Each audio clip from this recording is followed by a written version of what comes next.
to LOA Today. I'm Walt Thiessen. With me today is abundance teacher and money coach, Jody Lynn Craven. This is your daily dose of happy. We are so happy you decided to join us today.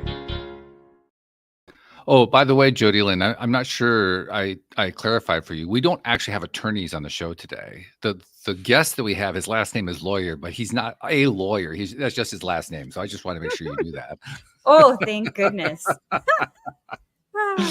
No, his name is John Lawyer, and he is a spiritual guide and seeker, which I think a lot of us are, probably almost all of us. Mhm. But he also has a rather interesting background in terms of where he came from and where he went to. And that's where I wanted to start off learning more about that, because it's going to lead into a really fascinating discussion, I believe. But first of all, John Lawyer, thank you for joining us on the show today. How you doing? Good, Walt. How are you? Doing fine, thank you. And glad you could join us today. So, okay, you got to give people the background. Like, where'd you come from and how did you get to where you are today? Because there's a really interesting story there. Sure. That's a big question, right? Yeah, right? It's open too. Yeah. Yeah, it's open, very open. I grew up in a small town in rural Oklahoma, about 8,000 people. Good place to live, good parents. I knew that growing up, as I got into high school, I probably realized I wasn't going to college. So I decided I was going to join the military, and I joined the military in 2000, right after I graduated, and as a counterintelligence special agent. And it was about a year before 9/11 that I joined up. And so wow. by the time I got my training finished and my job training and all that, I went to my first permanent duty station in Fort Gordon, Georgia. And it was about 6 months before 9/11 happened. And so I got there, and then, we were kind of at war. And so that would kind of define my life for the next 15 years. I spent out of those first 15 years of my young adult life, I spent 12 of those years, Kuwait, Iraq, Afghanistan as a soldier. And then I did the same work as a civilian once I got out of the Army. And that's essentially the kind of the first part of my life, was just all in combat zones and doing that kind of stuff. And then something changed. What changed? When I came home after all those years, I was kind of broken, I was kind of busted. And so I didn't really know who I was. I didn't really have an identity. And so I needed to heal. It took a lot of time. I think I spent 7 years just kind of wandering around, not doing much of anything. And then about 2 years ago, a little over 2 years now, I had this moment of, like, a striking moment of just understanding the universe and that we're all connected, and this oneness. It was a very warm feeling. Some call it awakening. I think that's probably not a bad word for it. And I knew my purpose in life. My dharma, my higher purpose, was to help people help themselves find their wholeness within, whether they kind of saw it or not, whether they knew it or not. And that's kind of how I've lived the last 2 years of my life, is to make that happen and put myself in a place where I can communicate with people in a meaningful way and have authentic connections. And I feel like we're all saying very similar things, whether you're an atheist or you're a Hindu or you're a Christian or Muslim. I feel like we're all saying very similar things, and that we should be able to have conversations and practice our beliefs or our philosophies or our faiths right next to each other, and see how it goes. Yeah, sure, because we all come from the same source. So, of course, there's going to be a lot of similarities in the belief systems. It would be almost a surprise if there wasn't, really. Yeah, The right. way I look at it. So, yeah. But can you point to, was there like a particular event? Was there a tipping point that made you say, I'm going this direction? For me, there really wasn't. I feel like we're always on a journey, whether we know it or not. And so I think there were all these different things throughout my life that led me eventually to that point. And I think each one of them had weight to them. A few years before I kind of had my spiritual moment, I had stopped being attached to things as much. I stopped caring as much. It's not that I didn't want to live or I was just giving up on life. Sure. I just stopped caring about outcomes. because I said That's I a don't big have shift. I mean, let's not play that one down. That's pretty big. That's a no, really it's big shift huge. to make. It was big for me, and I think it gave me space and time to eventually find myself. Because people talk about it in different ways, letting go, not caring, surrender, I think is a big one in the spiritual religious world. And so, yeah, I think that helped me have a mindset that led to, where I eventually got to. So, I mean, we kind of zoomed through that. I mean, I don't know about you, Jody Lynn. I think about my own journey, and it was excruciating at times. And I hear John, Yes. it's like, oh, I'm just slipping over here over this period of time. Okay. It just sounds so easy No, the way he does it. no, it wasn't easy. I can go back to it too. I was just kind of an overview there, but yeah, I think all those years in the desert as a soldier and as a civilian doing the same thing after, I was working 110 hours a week, 7 days a week. I was completely into my job. I was an idealist. I believed in what I was doing back then. I believed that it was the right thing to do. Obviously, I would begin to question that the longer I was in that machine that I was in, that military industrial complex machine, right? It's this dark thing. It does good work. It makes good things happen sometimes, but it's also this very dark thing. And I think when you're involved in that darkness, you're taking part in that darkness, and you give yourself wholly to that thing. To invite you to a live telephone town hall. It was this very dark thing, and I still remained a positive person through most of it. That's an accomplishment. It really is. Yeah, I appreciate that about myself, even in some of these darkest places. And I was in a bad place. I could have been depressed or anxious or had PTSD, because there's this low grade trauma that happens when you're in that environment that's always there, and then you have high grade trauma, missile attacks or a truck bomb goes off or whatever it is. So you have all these high grade traumas, but you have this constant low grade trauma, but you don't realize it as much at the time. Like, you kind of are passively aware that yes, there are things happening that are impacting you, but well, you'd have to. I mean, you couldn't really avoid it. It has to enter your consciousness on some level. But no, it absolutely did. Yeah, but amazing that it affected you as little as it did. That's the part that just blows my mind. Like, does he have like super armor or something? How did he do it? I was afraid. I was afraid. I mean, there was a lot of times where I had fear. I mean, when I was in Kuwait when we invaded Iraq, and like I knew that when we crossed the berm from Kuwait into Iraq, our soldiers, I was at Camp Doha, which is where the ground forces were being commanded from. I knew that Saddam would shoot ballistic missiles at us, and these are strategic ballistic missiles, and we were afraid. And then it happens. We invade, and then that actually does happen. You're like, this is sobering, Yeah, right. And then there were other things, and yes, there were times where there's this fear, and then it happens, and you're like, well, that was bad, but I survived. So now you start to get immune to it. And it really wrecks. I talk about this sometimes, but when I got back from war, the VA would always be like, are you on drugs or alcohol? They always would ask that every time I would go see them. And I'd be like, I'm not, but I am addicted to war. Like that's why I spent 12 out of 15 years there. I was a war junkie, and soldiers don't talk about it very often. Yeah, sure.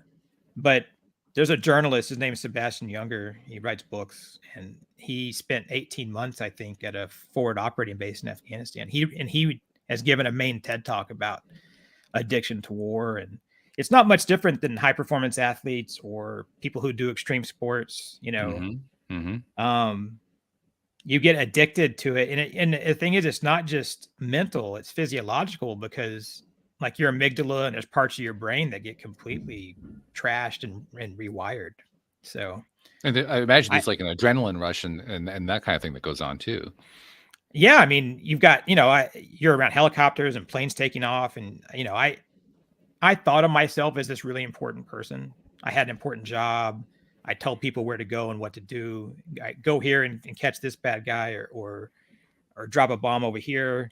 You know, it's this big stuff, and that's also addictive, right? That is adrenaline. And then you're important, and so you get wrapped up in that. And I don't want it to sound like I was this egomaniac. I wasn't, but like looking back on it, my ego was being fed. You know, there was some part of me that was being fed. Well, it makes sense. I mean, if you're going to motivate people in a war zone to behave like soldiers, you have to feed that in some way. Otherwise, you're going to lose them. So it makes sense that would be what you experienced. Right. And people don't realize it too, but when you're part of that machine, people think that you're just fighting the Taliban or you're just fighting Al Qaeda. But I spent 75% of my time fighting the machine itself to be able to do our job, to say, yes, you can go do this. Or, you know, the default answer is always no. Right. No, you can't do this. So you're fighting the coalition, you're fighting the US government, there's this machine's this slow, groggy, you know, it's very set in its ways. It doesn't, you know, and you want to go try to help people. You know, our job when I was in Afghanistan for 6.5 years consecutively. And, you know, in Kandahar, and our job was to protect the air base, which had 50,000 people on it. It was the busiest runway on planet Earth at the time. And it had to stay green. We're in a landlocked country, and it, you know, logistically was very important as a strategic asset. So I was lucky to have a job that had a real finite definition. We weren't just kind of walking around out in the middle of nowhere, like fighting for land that we were never going to keep or anything like that. We at least had like a mission that could be semi-achieved, but you get lost in it. And the longer I was there, the longer that I saw what was happening to myself, to my brothers and sisters in arms, what was happening to the civilians that were third parties, what was happening to the quote unquote enemy. They're just people. They're just, most of them are just trying to do right by their families and the communities, to put food on the table, and it's a job. And, you know, so you start to see the human toll that this takes on everyone involved. And that's what started to really, especially the longer I was in Afghanistan, that really started to drain me. You know, I can see that over time. Yeah. So, all right. Well, that gives us more of a context to understand this transition that you made. And it makes more sense now that it would take, what, I think you said 7 years after that, after you left, to kind of find your bearings. That's what it sounds like you were doing. I was trying to ask myself, what were you doing for that 7 years? I think you were finding your bearings. Yeah. You know, when having worked, you know, that many hours a day for, you know, and I didn't really have free time. I didn't really do anything but my job. So like I said, it wasn't just my identity. It was everything that I knew. And so to not have it, like, what do you do at that point? Like the world seems kind of gray. The world seems very motionless. And so yeah, interesting choice there, motionless. Yeah, it's like the earth was standing still to me. Because when you know, time really over there had no meaning. You know, I would call my family and realize that it had been a week since I called them. You know, wow. And I will say, this is a good time to tell. My wife spent most of that time we were together. We had the same job. Oh, really? So yeah, we were soldiers together in the same unit, got married in Kuwait, wedding certificates in Arabic. So that's a unique thing too. Like, my wife was with me through all of this. So we came home. The good news is that we understood each other because we understood what we'd been through. But the bad news is that we were both completely broken. Yeah. But we at least understood each other. You know. Now, this is something.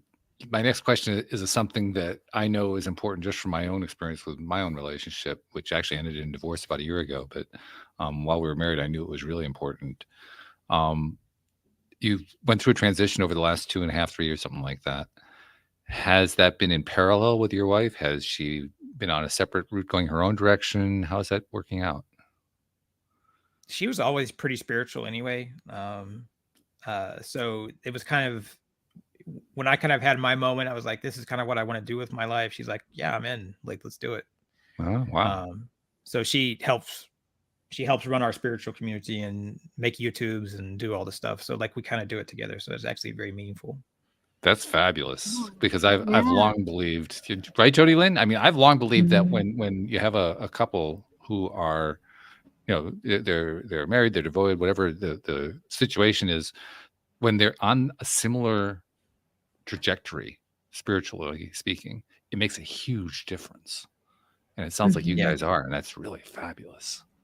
Yeah, I think that we kind of share a brain. I kind of believe in like the whole soulmate thing, twin flame, whatever you want to call it. Like I think that it's a complicated subject, but I believe, like I've lived it, so I kind of believe in it because it's in a very, it's completely codependent, but not in a bad way. We don't hear that phrase very often. It's codependent, but not in a bad way. Yeah. Yeah. Yeah. It's My goodness. complementary. Yeah, I think that's probably a better way to say it, Jody Lynn. Yeah. Yeah. Oh, that's beautiful. Especially going from everything you were talking about, and being so broken to you had this spiritual moment and then deciding, and she's like, yep, I'm in. Let's go. Yeah. It's rare to see somebody stay on the same page for Yeah. that long. That really Yeah. is something. Yeah. I think that, when we were overseas, we were almost always in the same unit, same office, same section. So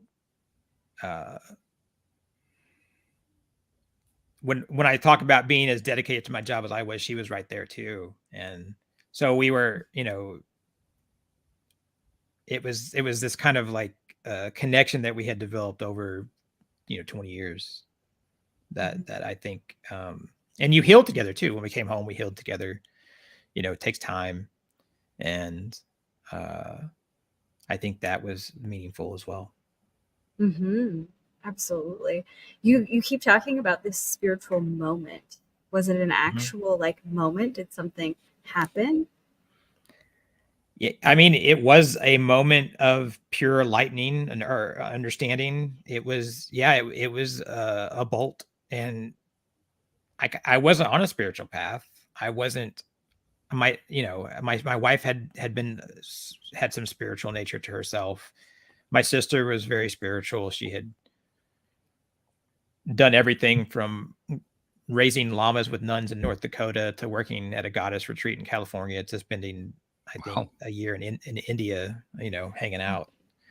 So I'd had spiritual people in my life, but I wasn't at all on a spiritual journey. So it was definitely kind of shocking. Interesting choice of words there too. Mm-hmm. I'm thinking about, again, my own experience, because my sister was on a spiritual journey before I was, and when she was and I wasn't, I thought she was crazy. I really did. Sure. So she come out of her mouth, I'd say, oh yeah, okay. Yeah. Well, no, I kind of saw my sister as a hippie, I very much, I appreciated what she was doing, but it didn't click with me. Mm-hmm. Yeah, I know that feeling very well. It didn't click with me for quite some time. When it finally did, it could, but oh my goodness. Right. Yeah. Yeah. Okay.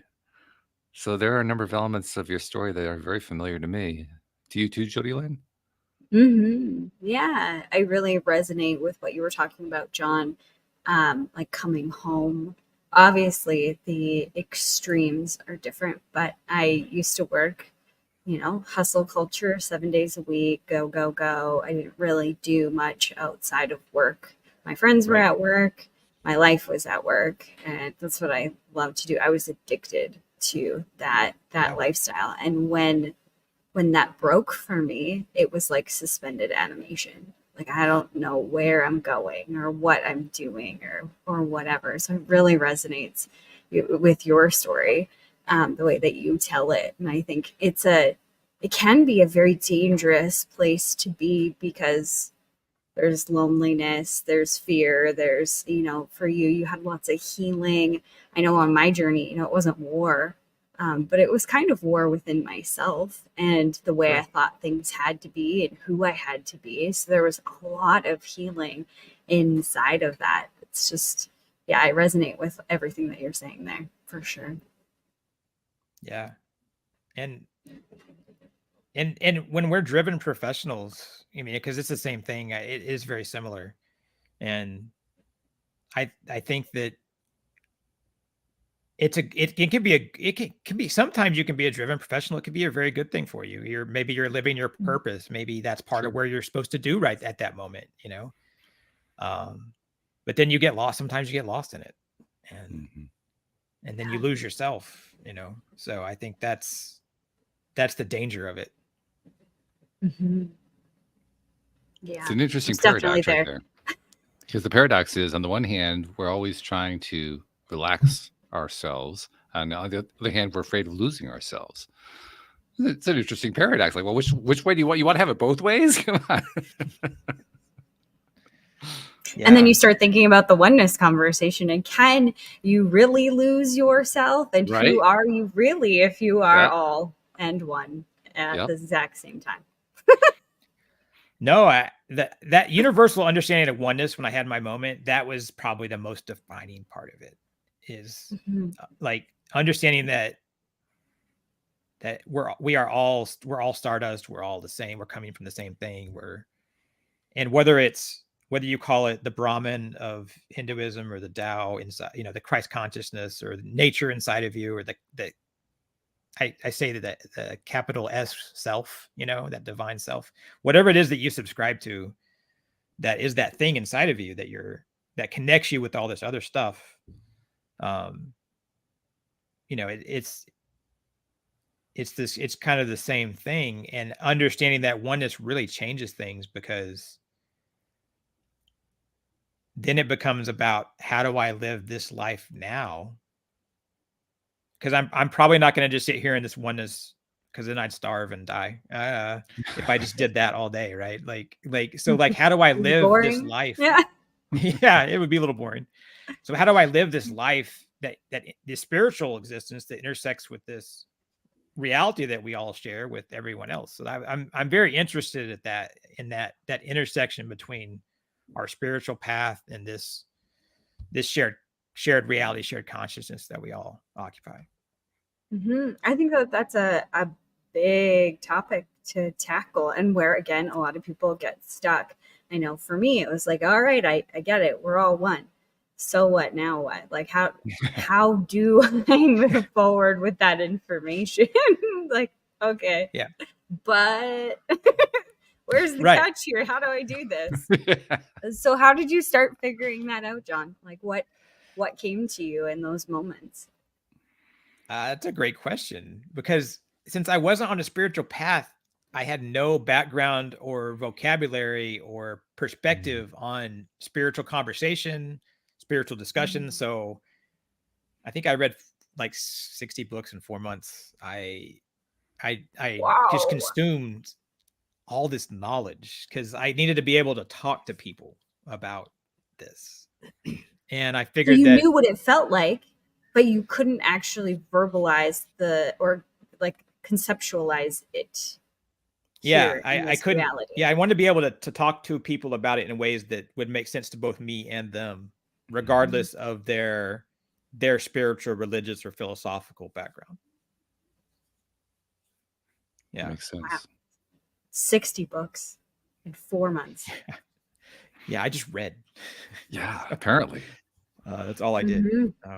Took notes. Today's schedule, read some more, read, have lunch, read, have dinner, read. That's pretty much the day. Yeah. And I wrote, I wrote down quotes and wrote down thoughts, and that helped me be able to come have conversations just like we're having today, in a more meaningful way for me. And hopefully people would be able to relate to what I'm saying, and I can relate to what they're saying. Because I feel like if we all share our journeys and share our thoughts, then we can find new truths, new answers to that big question mark of the universe. So have you figured out what the answer to life, the universe, and everything is? That's a great Yeah, question. There's this part on, I don't know if you've ever seen City Slickers with Billy Crystal. And Mhm. It's been a while, but yes. He's riding through the desert herding these cattle, talking to the senior hand, Curly, and Curly's got it all figured out, Billy Crystal thinks. So he says, "What's the meaning of life?" And Curly tells him this pretty profound story, and then at the end, he essentially says it's this one thing, and Billy Crystal says, "Well, what's the one thing?" And Curly tells him, that you've got to figure that out for yourself. And, I think that's it, right? I think that we can all share our spirituality, we can share our faith, our philosophy, our practice, but at the end, it's going to be fiercely individual and personal on exactly what that truth is for each of us. I think is probably the answer that I would have to give. I've been told that the answer is 42, but that's just what I've been told. Right? Yeah. That is one of the answers. So tell us about forgive me if I'm mispronouncing this. Tell us about the Kishar Spiritual Community. That's perfect pronunciation. Oh, okay, good. Yeah. Well, first we had to have a name. And so Kishar is the Sumerian goddess of Mother Earth, or Gaia, in this Sumerian world. Okay. And going way back. And it also, the word also represents the line on the horizon, which we thought beautifully encapsulates the journey that we're all on. And we thought that in the digital age and the technological age that we're in, there's still a space for meaningful, authentic connection on the internet, where we could create a place where people could have conversations. We could have guided meditations, affirmations. People could be themselves, and without trolls or ads, or kind of walled off from the rest of the internet. And so that's was ambitious, kind of, by the way. Just that alone, if you just saying I'm going to do that, that's ambitious. Yeah, it is, and we've worked for a couple of years to try to make it happen, and trying to do something on it every day. And we launched last year, finally, and that's what it is. It's a place where people can be themselves, can find themselves, and so we have this whole community aspect of it, where we talk about spirituality. We talk about spirituality and how we can live spiritual in the real world, like we were talking about earlier, like day to day. And that's what it's all about. It's about trying to help people find their wholeness, whether they see it or not, find that light, whether they know there's light or not. And if you want to be spiritual, you don't quite know how, because I've found that there's a lot of people out there that say, well, I know there's something I want to do, but what am I looking for? What is my spiritual path look like? So try to help them answer that for themselves versus giving them, a line and block chart saying this is the way it's got to be. So no block charts found in that particular community. No. No. But what has come out of it? What I found is people like to talk to each other. It helps them kind of find their own way. It helps them reach goals that they want to reach, or be accountable to themselves in a way that they want. I think whether you're a driven professional or you're a stay-at-home parent, there's a probably either a desire or maybe an understanding somewhere that if you align your mind, body, and soul, that there is going to be more peace and harmony, and that's what we're all about. And I think people have found that is that if you're living a more aligned existence for yourself, and if you have self-love and self-care, then suddenly you're going to be so much better for those around you. Not just you're going to be better for yourself, but everyone around you is going to benefit from you loving yourself, from you taking care of yourself. Everyone else reaps the benefits of that as well. Yeah, I was about to ask you what it means to you to be aligned, and then you started to answer it. So maybe that's not the right question.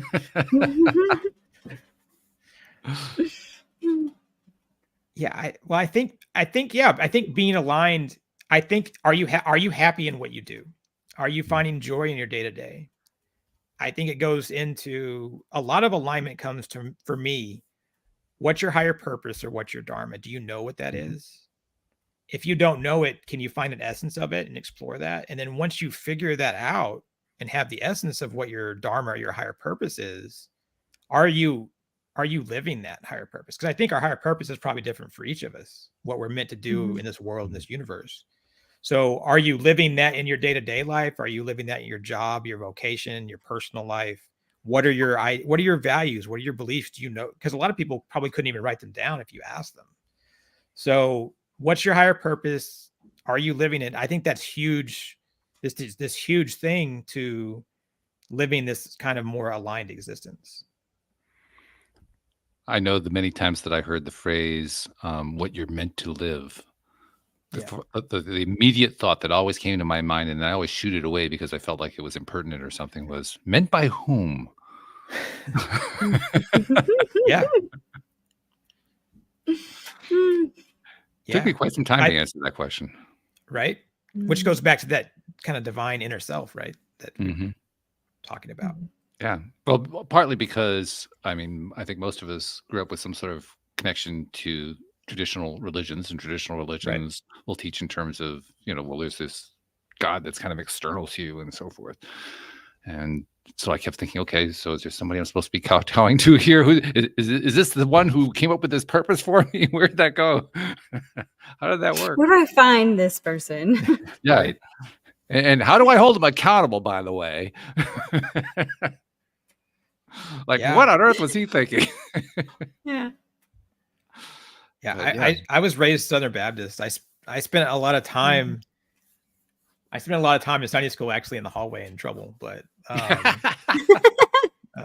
I had a lot of questions for the spiritual journey later on. But you were willing to ask some questions that nobody else was willing to ask. That's what got you in trouble. I had a lot of questions for sure.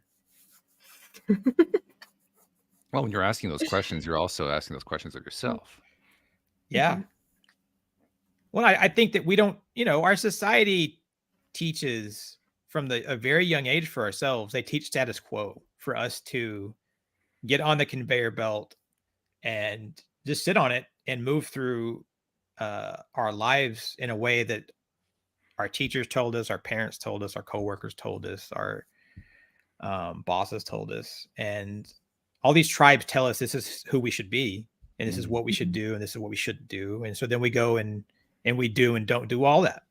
And as we're kind of instructed, and I think we have to, I call that the stream of unconsciousness. How do we get off that conveyor belt, get out of that stream of unconsciousness, and see what our own, what do we see?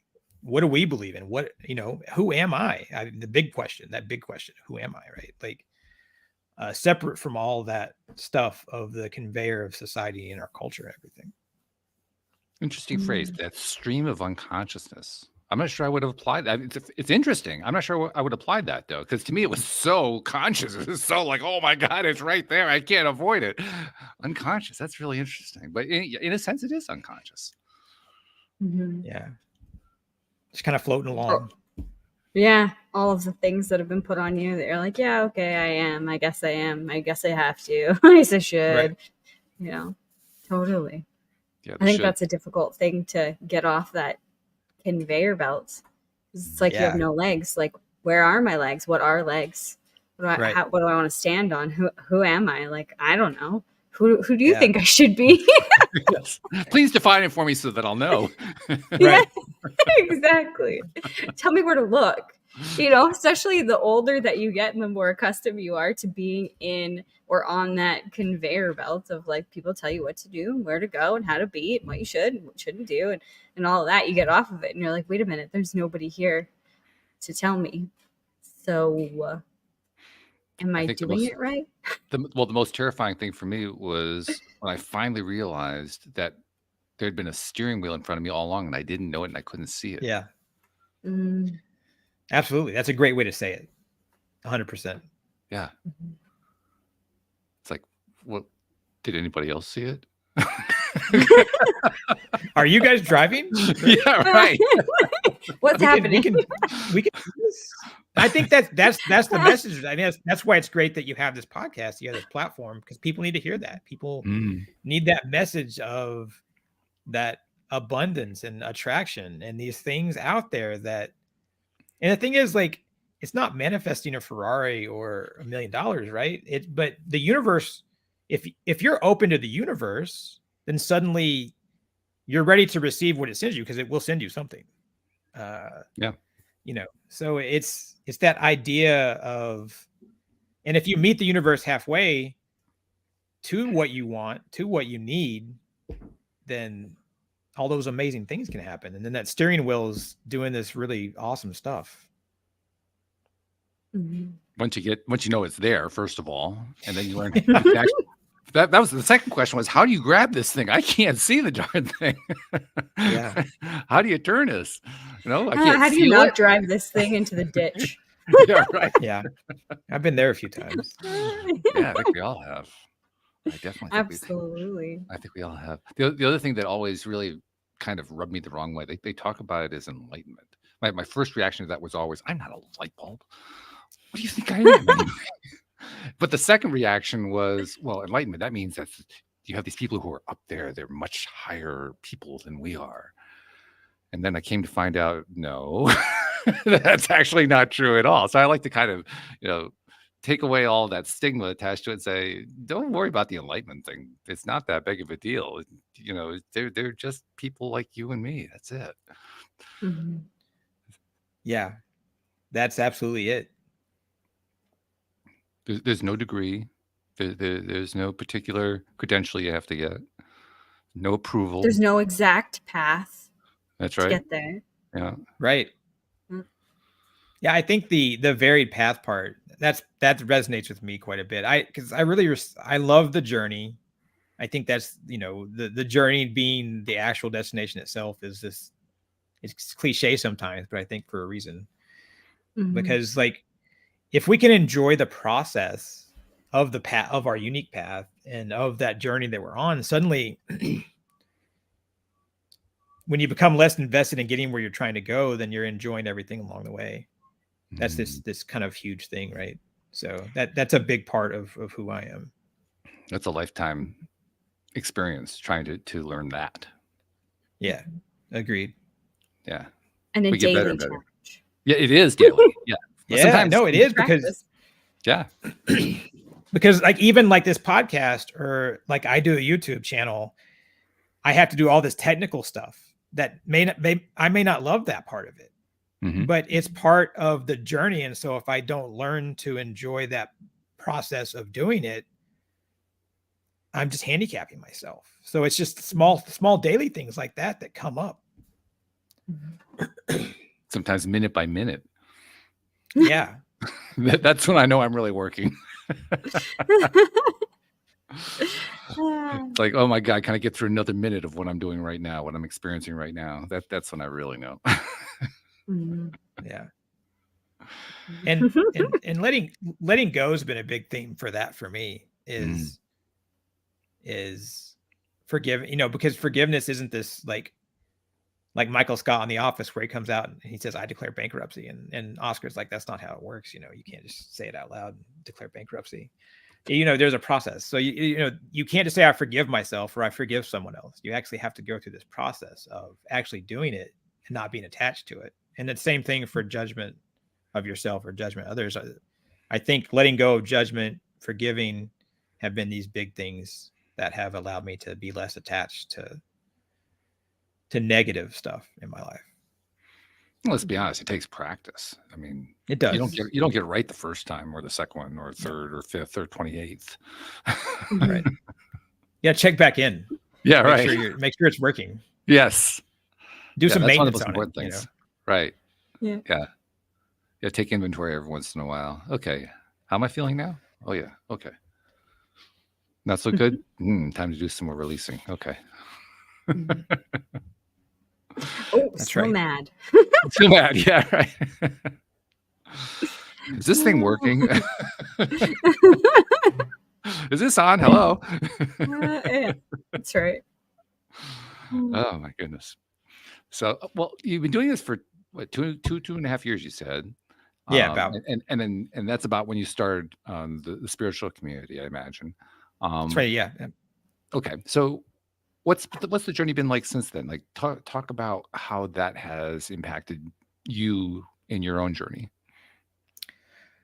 For me, it's been about finding out what works for me. What is my habit, day to day look like? What do my routines look like? How can I best use my time to do the things that I want to do? What's the most valuable use of my time? But also, there's ritual involved. I think ritual gets a bad rap because it has a lot of dogma attached with it sometimes in religion. But I think ritual is just a bridge between our concrete reality and the spiritual world. So, whether it's meditation, mindfulness, or any other practice that takes me from this concrete world to the spiritual world, I try to incorporate some of that. And I try to eat better, and I've tried to exercise more, because I call these things life blocks, these things that are these day-to-day things, sleep and nutrition and fitness and relationships and finances. There's all this stuff that if our life blocks are taken care of, these blocks of life, then that makes more time and space for me to have this more easygoing spiritual path that I can explore. So it's been about kind of getting those life blocks aligned and working through that and being grounded and centered in that, so that I can be more grounded and centered in my kind of spiritual world as well. Yeah, that makes sense. And I'm curious too, also, like this podcast that we do, for me, and I think also for Jody Lynn, it's a source of energy. I mean, I look forward to doing all these episodes every single time. I do it 3 days a week now. It used to be 5 days a week, and I don't know what I would do without them. I mean, literally, it helps fuel my week. And I'm wondering, do you get the same thing out of your spiritual community? I do. What I wanted was to be able to talk to people in a meaningful way for myself, but also for them. And so being able to do that absolutely fills me up. And I went and got my professional coaching certification so I could have more bona fides for that. And I do one-on-one spiritual guidance and coaching as well as part of the community. Mhm. And so being able to talk to people and help them, what is your dharma? What's your higher purpose? How are you aligned mind, body, and soul? There's people that I'll talk to them and we'll be talking about something, and they'll suddenly realize that they have a trauma in their past they had no concept that was even there. Sure. And so these are all, very powerful things that are meaningful to me, because if there's something that I think that, I'm a student, but I'm also a teacher. And I think that one thing that you see with spiritual teachers and people that are teaching stuff about life or self-improvement, they've seen darkness, they've seen trouble, they've had conflict. So if I can help someone get from point A to point Z in a more easygoing, peaceful way than I did, and maybe a little bit faster, with them lighting their own path, then that's a win, Mm-hmm. Totally. Yeah, sure. Yeah, Jody Lynn deals with that all the time because she's got her own coaching clients that she works with. Right. That's exactly what you're doing. That's exactly what you're experiencing, right? Mm-hmm. Absolutely. And I think I love that, John, that the way that you prefaced this was allowing them to find their way through their path, their light, because, there's a lot of new age spirituality that's like, do what I say, do it, be great, and that's, I don't think the core of me anyway doesn't believe that that's the point. The point is for somebody to really get to know themselves, to understand who they are, who they're being called to be, whatever that is. And really allowing that message to come through instead of putting them on a different conveyor belt and saying, this is spirituality, here you go. Yeah, I nothing's really more important than people being empowered within themselves. And I think that's why I think that regardless of what your spiritual or philosophical or religious belief is, if you take the dogma out of all that, then you're fine. Because spiritualists, you talked about, new age spiritualists can be very dogmatic, just like Christians can, or just like Sure. Hindus can. But if you take that dogma out, then it's pretty chill. It's pretty. We're all, like I said, there's very little. In all the reading that I did and all the studying that I've done, I can't see much difference in what we're all saying. It's all about loving kindness. It's all about loving yourself, having a good community, doing right by the universe and all that. Yeah, for myself, I just try to make sure my karma doesn't run over my dogma. But as long as I don't do that, I'm okay. That's funny.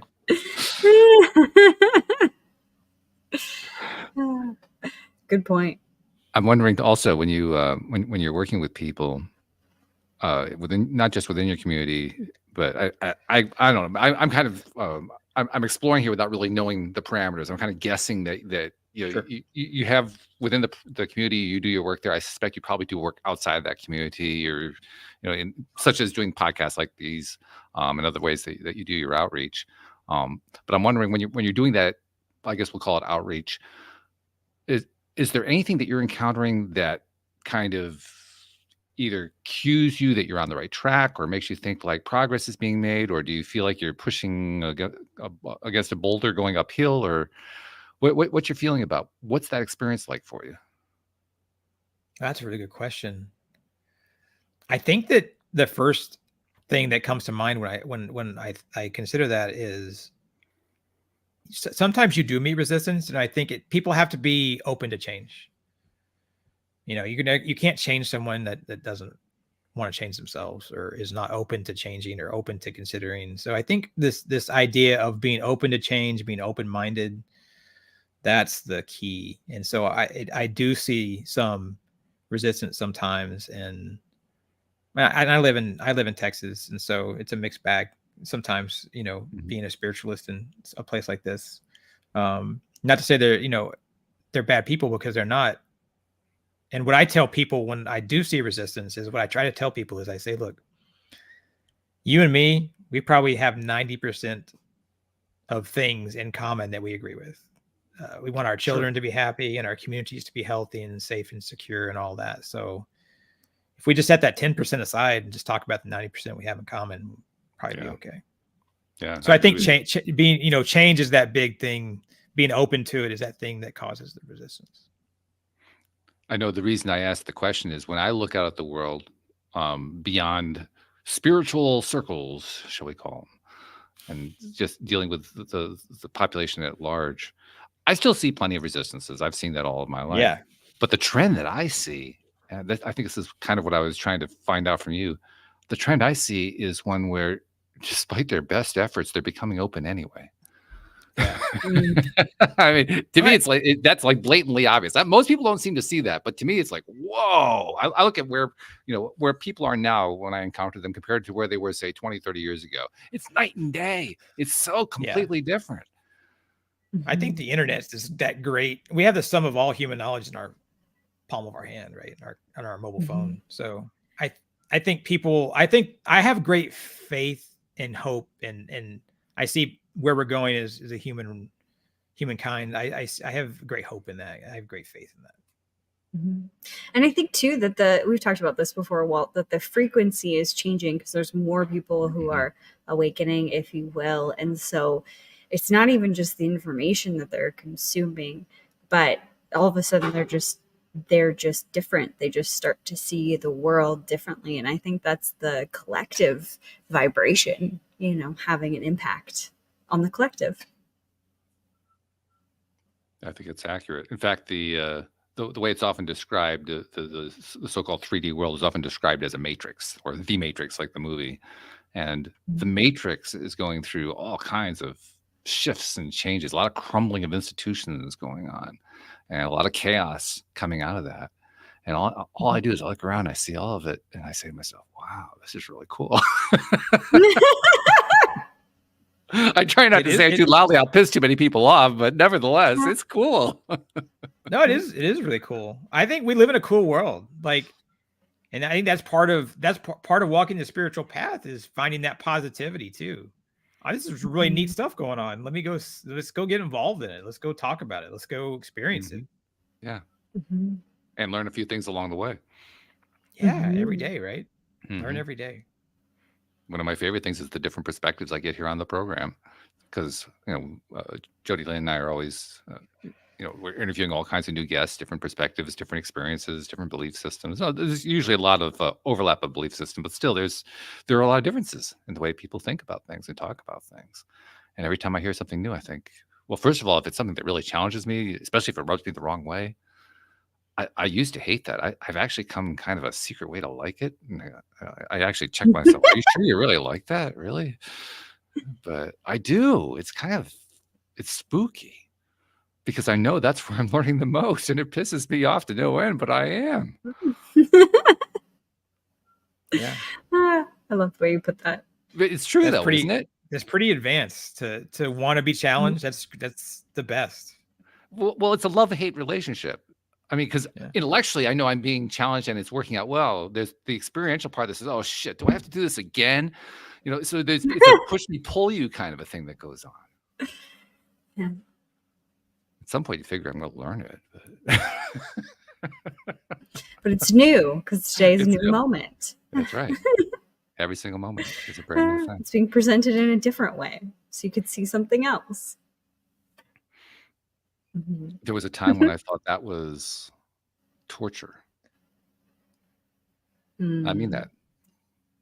Yeah. That's when I was in my darkest days, my dark nights of the soul kind of a thing. That really did seem like torture. I don't know if that means that I've grown or it just means I don't care anymore. Both. Both. Yeah, right. Definitely both. Yeah, definitely both. Yeah. Well, and I think that goes back to what John was saying about the journey and enjoying the journey. We learn, I think, to detach from what it means to be pissed off or what it means when we're triggered or what any of it means or we think about it or whatever, all of those things. And as you begin to step back from that place, you get to see that there's not only the dark or scary or angering things there's the beauty, there's the joy, there's the unbelievable bounty of those moments that is light. Yeah, for sure. I think when being able to say I've seen darkness and I can now see the great contrast of the light better, I think that's just a beautiful thing. Mm-hmm. It sounds so woo-woo when you first hear it. Now it sounds normal. But when I first heard stuff like that, I would think to myself, what were they smoking? Sometimes when I say it out loud, I still think that, like, do you? Yeah, not like what was I smoking, but like I wonder, like I bet that for people, I've been through a lot of hard things in my life. But a lot of times people look at me and they're like, oh, she's super young because I have this baby face. And I am young. I'm just not as young as I look. And so, oh, she's young and she hasn't been through anything, or like, oh, she could just say that because life's been so easy for her. Like even my own husband, he'll be like, could you imagine if this, and this happened? And he tells like this horrific story because he's trying to like say this person doesn't have it that bad or whatever. Like they should be grateful. And I was like, yeah, I can't imagine that. That's what happened when I was 9 years old. And he's like, right. Yeah. Like, and he knows these stories. He just like, he forgets like the conversation, the context of it was that you can move through anything. We were talking about somebody who came from a foster home and, the pain and anguish that comes from being in a foster home and the trust issues and stuff like that. And I said, yeah, absolutely. And it's not something that you can't find beauty in and that you can't move through and become something so much more and find positive out of it. And he's like, well, yeah, but I think it would be really, really hard. And then he'll go on these tangents of imagine this. And I'm like, yeah, I'm not a foster kid, but that happened to me. Yeah, that, and look at me. Mm-hmm. I use it as something that propelled me forward, that allowed me to see the beauty in life. But I wonder sometimes about the people who are in those scenarios in this moment, thinking like, there's no way I can see the light. And how crazy it must sound to them to say, yeah, I've been through these things and I see the beauty in them and I wouldn't change it.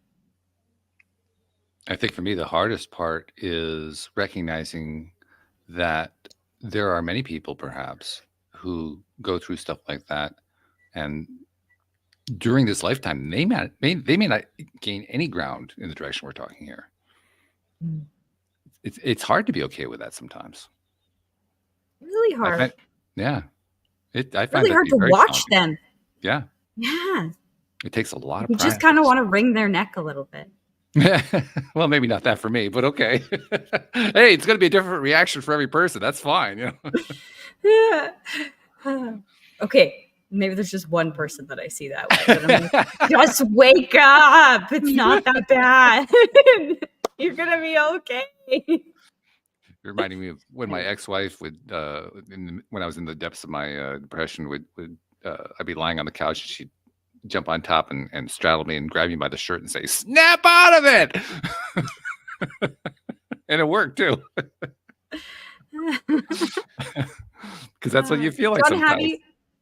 John, how do you deal with that when you're, as a coach, as a person, like just as a human, watching somebody just not getting it? Going back to that oneness conversation, what is it that you say to yourself that brings you back to, like, we're all one? I think when you see someone that's struggling and you can't do anything about it, and you can't make them know, because you can't impart knowledge through osmosis like that. It's it's difficult. I just take it back to I go back to, like, all we can do is change our own part of the world and hope that changes the world around us in a very positive way, and know that the universe, I feel like the universe takes care of everything. So, like, even like Walt, you were saying, it might not happen in this lifetime or whatnot. It will still happen. There's depths and complexities to the universe, and there's birth and rebirth and all that, depending on what you believe, or you might say it a different way, but however you want to say it, that the universe will take care of that person. And if you just take care of yourself and you do your part, then all you're doing is kind of helping the balance of the universe out, I guess. And I take comfort in the knowledge that has taken me quite some time to come to terms with, but I really do believe it now, that we have a vibrational impact on others without realizing it and without them realizing it. So, when we're focusing on the stuff that really is fueling, that helps us to grow, helps us to get better, and so forth, there is a vibrational impact that helps other people we don't even know about. Yes. And it's that cause and effect, that butterfly effect too. Right. Yeah, that's a good word for it. Speaking of which, we need to draw to a close here, but I'm going to do it kind of out of order, because one of the things I like to talk about toward the end is how we have so many people on the show like you who come on as guests, and they tell us their stories, and they share their insights and so forth, and they're helping share to our audience. They do it with other audiences. They have their own audiences, people who are hearing from them in ways or reading their stuff, and that they never know about how it's impacting other people's lives. And it occurred to me one day that we don't give enough credit for that. So I like to say, on behalf of those people that you've never met and you've never seen, who you've been impacting that way, thank you for what you've been doing, because you're making a difference in this world. I want to give you credit for that, because we don't give credit for that. Oh, well, thank you. And to you too. I appreciate what you're doing in the world and the universe as well. Tell people who want to reach out and find you, how do they find you? Our main page is kishar.org, KISHAR.org. And that's the entrance to our community, and our individual guidance and coaching is there. It also has got linked to our socials and our YouTube channel, which is pretty cool. So that's where they can find us. Good stuff. All right. And then Jody Lynn is always where I go last, because Jody Lynn is one of these, and this is actually true. I have 3 different co-hosts, and every single one of them is really, really good at doing this. But Jody Lynn's particularly good at doing this. She can take everything that we've talked about and distill it down to the one essential thought that takes away the best meaning or the best lesson or the best idea from the whole show. And that's what she's going to do right now. So Jody Lynn, what's the takeaway? Takeaway is focus on changing our own part of the world, align mind, body, and soul, and the ripple effect of peace and harmony will be the result for the world. Is she good or what? That's great. That is perfect. I tell you, it's amazing Just to comes me to me. every I was time. inspired by you guys. So I love it. thank you. Well, thank you, John, so much for joining us, for telling us about your story. And we wish you all the best with the spiritual community. And I hope it keeps growing for you. Keep doing what you're doing. Yeah. Thank you so much. I really appreciate it. Yeah, we appreciate it as well. And thank you to our podcast listeners everywhere. We'll see you all next time here on LOA Today. Goodbye, everybody.